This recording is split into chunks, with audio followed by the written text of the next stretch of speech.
그때 예수님께서 길을 떠나시는데 어떤 사람이 달려와 그분 앞에 무릎을 꿇고 선하신 스승님, 제가 영원한 생명을 받으려면 무엇을 해야 합니까? 하고 물었다. 그러자 예수님께서 그에게 이르셨다. 어찌하여 나를 선하다고 하느냐? 하느님 한 분 외에는 아무도 선하지 않다. 너는 계명들을 알고 있지 않느냐? 살인해서는 안 된다. 간음해서는 안 된다. 도둑질해서는 안 된다. 거짓 증언을 해서는 안 된다. 횡령해서는 안 된다. 아버지와 어머니를 공경하여라. 그가 예수님께 스승님, 그런 것들은 제가 어려서부터 다 지켜왔습니다 하고 대답하였다. 예수님께서는 그를 사랑스럽게 바라보시며 이르셨다. 너에게 부족한 것이 하나 있다.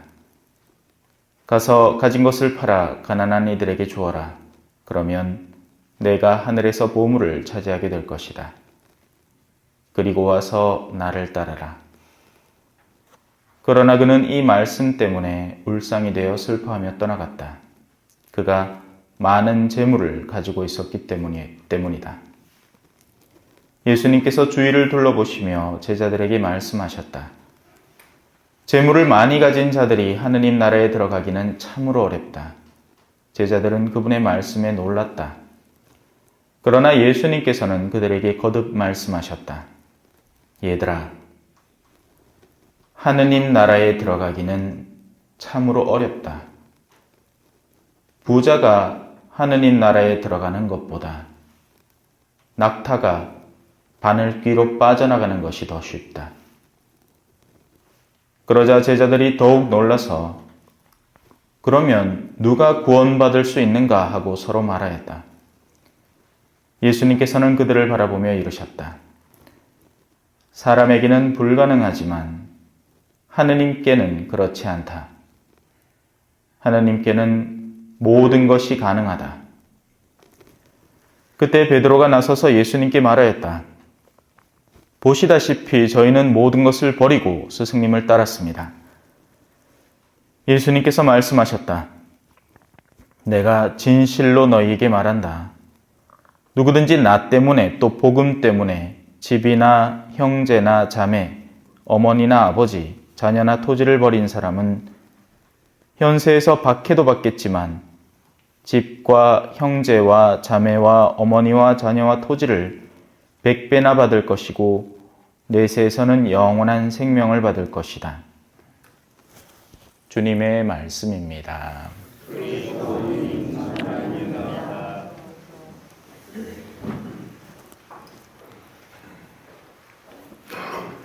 참 예수님, 벌거숭이라는 표현이 나옵니다. 오늘 이 독서에 나오는 말이죠. 그분 눈에는 모든 것이 벌거숭이로 드러나 있습니다. 이 표현에 대해서 한번 배워봅시다. 신앙 안에서는 넓은 의미로 보아서 세상에는 두 종류의 사람이 있습니다. 바로 하느님의 존재를 올바로 인지하는 사람과 그리고 그 반대로 그렇지 못한 사람입니다. 이는 신앙의 여부를 따지고 들지 않습니다. 신앙이 있다고 해서 모두가 하느님의 존재를 올바로 알고 있느냐? 그렇지 않죠. 내가 어떤 기계를 다룬다고 해서 그 기계의 속속들이를 다 아느냐 아니냐 하는 것은 다른 문제입니다. 우리는 스마트폰을 다 쓰지만 스마트폰에 어떤 칩이 들어가 있고 어떤 기능이 있는지 알 필요는 없으니까요. 그냥 쓸 뿐입니다. 필요한 정도로만 쓰는 거죠. 하지만 하느님에 관해서는 그분에 대한 참된 인식을, 그러니까 그 참된 인식이라고 해서 무슨 복잡하고 학적이고 이런 게 아니에요. 일자무식한 사람도 하느님에 대한 올곧은 인식을 가질 수 있고 정말 유식하고 이 식견 있는 세상에서는 배운 사람이라고 존경받는 사람도 하느님 앞에는 정말 무지한 사람으로 드러날 수도 있으니까요. 하느님이 정말 하느님이시라면 우리가 고백하는 대로 그분은 모든 것을 알고 계시고 전지하다, 그죠? 그리고 선하시고 정의로우신 분이십니다. 여기에는 이견이 없어야 되겠죠? 그렇지 않으면 믿을 가치가 없잖아요. 모든 것을 알지도 못하는데 내가 그분을 말라 믿습니까? 선하지도 않은데 어떨 때는 선하고 어떤 때는 못됐고 이러면 내가 그분을 왜 따라가요? 그죠? 또 정의롭지도 않아. 뇌물 받고 야는 땡기 올리주고 왜 우리 농담처럼 그런 말 하잖아요. 그죠? 묵주기도 하면 개구멍이 있어가지고 옆에 묵주 내려주면 그거 타고 올라오면 된다고. 근데 아무리 그렇다고 해서 악인을 받아들이지는 않습니다. 착각하시면 안 돼요. 못된 마음을 먹은 사람을 그 안에 받아들이지는 않습니다. 그래서 그분 앞에서는 어떤 것도 숨겨질 수가 없겠죠. 자, 이제 이런 현실을 두고 두 부류의 사람이 존재하는 겁니다. 첫째, 이 사실을 올바로 인지하는 사람에게는 어떤 일이 벌어질 것이냐? 그분 앞에서 숨김 없이 살아갑니다. 숨김 없이 살아갈 수밖에 없는 인식을 갖추고 살아갑니다. 하느님 앞에 숨길 게 있습니까? 없습니다. 그분 앞에서는 모든 것이 드러나기 마련입니다. 우리의 나약함으로 인해서 때로는 쓰러질 때는 있습니다. 어떨 때는 유혹에 빠지기도 하지만 결국 하느님께서는 모든 것을 알고 계신다는 가장 기본적인 인식이 내 안에 자리하고 있기 때문에 그래서 그분 앞에 다시 나와 솔직하게 털어놓고 용서를 청할 줄 알고 그분의 용서를 받고 기뻐하는 사람이 됩니다. 그래서 이 사람의 특징이 하나 있다면 밝습니다. 이 밝다는 건 뭐 표정이 밝고 성격이 밝고 이게 아니라 숨김없고 투명하다는 얘기입니다. 맑은 사람이 되는 겁니다. 이런 맑은 사람이라도 때로는 고통 속에 있을 때는 얼굴이 짜부러질 수는 있겠지만 기본 영혼이 굉장히 맑은 사람이 됩니다. 숨김이 없습니다. 음흉하지 않죠. 그래서 이런 사람은 음모를 꾸미는 것을 할 줄 모릅니다. 그래봐야 소용이 없다는 걸 알기 때문이죠. 때로 누군가를 보호하기 위해서 굳이 말하지 않아야 될 것에 대해서 침묵할 줄은 알고 또 자기를 지나치게 드러높이지 않기 위해서 자기의 본래의 가치를 삼가는 정도는 지킬 줄 알지만 절대로 음흉하지는 않습니다. 사람을 만나보면 느껴지죠. 아, 이 사람 참 맑은 사람이다. 예수님이 왜 나타나엘을 보고 저 사람은 거짓이 없다 한 거하고 같습니다. 그런데 어떤 경우에는 어떤 사람을 만나면 이 사람 굉장히 뭔가 제스처도 막 밝고 한데 막 적극적으로 다가오고 하는데 음흉한 사람. 내면에 숨기고 있는 게 많죠. 자, 이제 반대의 경우로 가봅시다. 반대의 경우는 뭘까요? 이들은 하느님을 근본적으로 신뢰하지 않습니다. 하느님에 대한 올바른 인지가 없습니다. 그래서 그분이 모든 것을 알고 계신다라는 사실에 대해서 인정하지 않습니다. 그럼 어떤 일이 벌어질까요? 나만의 것이 생깁니다. 숨길 수 있는 영역이 생겨납니다. 모를 거야. 요건 모르겠지. 그래서 이들은 곧잘 많은 것을 숨기고 가리고 살아갑니다. 그리고는 자신 안에 꽁꽁 숨겨두고 털어놓지도 않습니다. 성사를 근본적으로 신뢰하지도 않고 이건 그냥 나만의 비밀이야. 예전에 내가 여자 한 명 꼬셨다가 낙태도 시키고 했는데 뭐 이런 것까지 굳이 털어놓을 필요가 있겠어. 이건 나만의 비밀이야. 나만 아는 거야. 나 말고는 아무도 몰라. 이런 식으로 나아가는 거죠. 선하지 않으면서도 선에 대한 이점은 알고 있기 때문에 선을 가장해야 됩니다. 선한 척을 해야 되죠. 그래서 그걸 두고 이제 거짓된 선이다 해서 위선이 되는 거고 위선자가 되는 겁니다. 선한 척을 하면 사람들로부터 좋은 평판을 받으니까 착해 보이는 일에 매진을 하는데 착하지는 않은 겁니다. 재밌죠? 이 사람 착한 사람이 아닙니다. 착한 척을 하는 사람이죠. 사람들 앞에서 예를 들어서 묵주기도 5단 하는 것보다는 20단 했다 하면 하고 감탄을 해주니까 이제 그런 것들을 통해서 착한 신용을 하고 착한 평판을 얻으려고 하는 거지 착하지는 않은 겁니다. 근본적으로. 착할 마음이 없어요. 돈을 사랑하고 선을 사랑하지 않는 거죠. 나의 이득을 사랑하고 실질적인 주님의 뜻을 사랑하지 않습니다.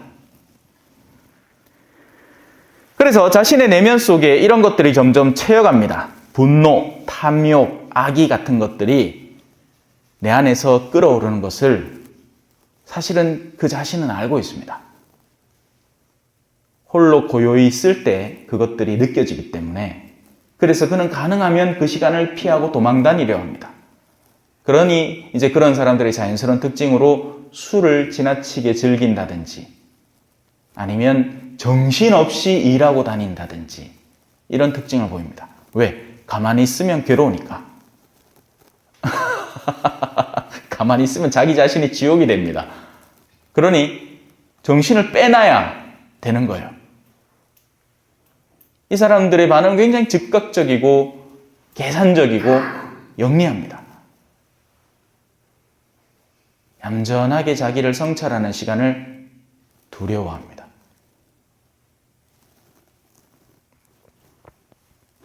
그러면서 사람들 사이에 숨어 있으면서 너무나도 쉽게 계략을 짜기 시작합니다.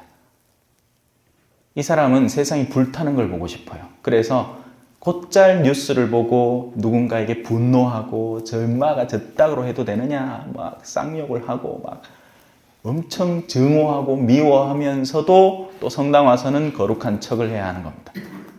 마음이 바쁜 거죠. 한 번도 조용했던 마음인 적이 없습니다. 침묵의 가치를 모르고 고독의 가치를 모릅니다. 이 사람은 고독함을 비웃습니다. 제가 어느 날은 특강을 가서 저는 혼자 있으면서 고독하지만 외로운 사람은 아닙니다. 이렇게 얘기를 했더니 사람들이 웃습니다. 왜? 자기들은 외로움밖에 모르거든요. 고독이라는 것을 이해하지 못합니다. 하느님과 홀로 있음을 즐기는 상태를 이해하지 못하는 거죠.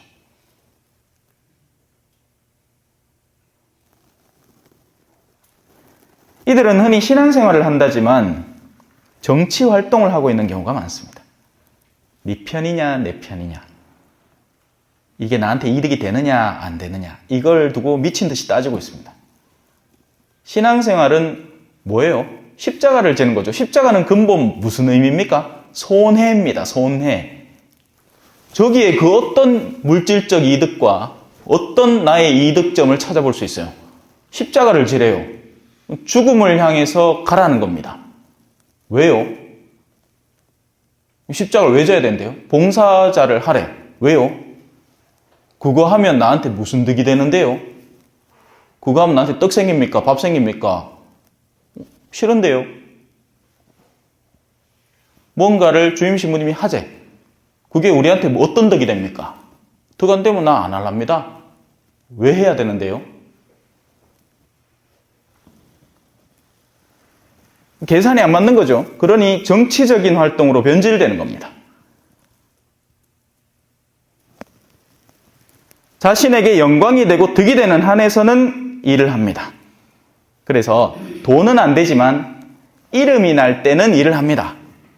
그때는 자기 돈을 써서라도 일을 합니다. 뭐 짓는데 명판에 자기 이름을 박아주겠대.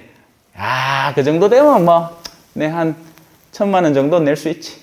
명판 저 상단부에 1,000만 원 이상 낸 사람들 특별히 명단을 딱 박아주면 그거에 이제 딱 붙어 있을 테니까 아이고 아마 그 정도 하면 내지. 두고두고 사람들이 쳐다봐 줄 거라고 생각하니까 그죠? 아무도 안 쳐다보는데.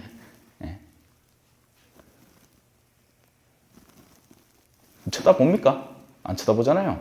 뭐 길에 가다가 무슨 저는 맨날 운동 가는데 이 대장동에 옆불대기에 비석 하나 세워놨습니다. 마을회관 그 어르신들 그 노는 회관 앞에 그 옆에 누가 그거 갖고 유심히 이름 쳐다봅니까? 아무도 안 쳐다봅니다. 그걸 왜 보고 있어요? 시간 아깝게. 그래서 어떤 것이든 명예든 권력이든 돈이든 이득이 되는 선에서는 일을 하지만 그 어떤 것에도 이득이 안 된다라는 판단이 될 때는 철저하게 손을 뺍니다. 이들의 신앙생활은 지극히 피상적이고 언제든 조금이라도 자신에게 기분 나쁜 일이 생길 때는 가차없이 그 신앙을 내던질 준비를 하고 있습니다. 이미 우리 성당에 잘 안 보이는 사람들이 몇몇 있죠. 훗날 모든 것이 밝혀질 겁니다.